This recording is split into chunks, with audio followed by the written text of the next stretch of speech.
കണ്ണൂർ തളിപ്പറമ്പിൽ കോൺഗ്രസ് നേതാവിന്റെ വീടിന് നേരെ ആക്രമണമെന്ന് പരാതി. തളിപ്പറമ്പ് മണ്ഡലം വൈസ് പ്രസിഡന്റ് കെ ഇർഷാദിന്റെ വീടാണ് ഒരു സംഘം ആക്രമിച്ചത്. ആക്രമണത്തിന് പിന്നിൽ CPM പ്രവർത്തകരെന്ന് ഇർഷാദ് ആരോപിച്ചു. മിഥുൻ പിള്ള ചേരുന്നു. മിഥുൻ, പറയൂ.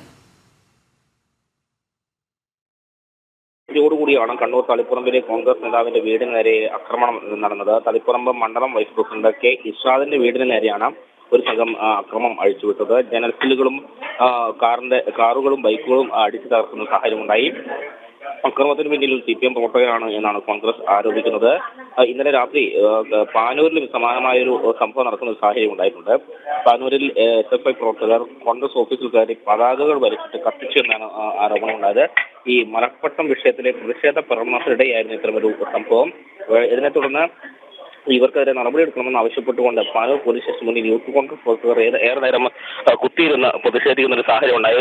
ഒടുവിൽ നടപടി ഉണ്ടാകുമെന്ന് ഉറപ്പ് നൽകിയതിനു ശേഷമാണ് പ്രവർത്തകർ മടങ്ങി പോകുന്നൊരു സാഹചര്യം ഉണ്ടായത്. ഒരു ഇടവേളയ്ക്ക് ശേഷം വീണ്ടും കണ്ണൂരിൽ യൂത്ത് കോൺഗ്രസ് CPM സംഘർഷത്തിലേക്ക് കാര്യങ്ങൾ നീങ്ങുന്നു എന്നുള്ളത് തന്നെയാണ് എടുത്തു പറയേണ്ടത്. രോഹിണി. ശരി, മിഥുൻ പിള്ളയാണ് വിവരങ്ങൾ നൽകി.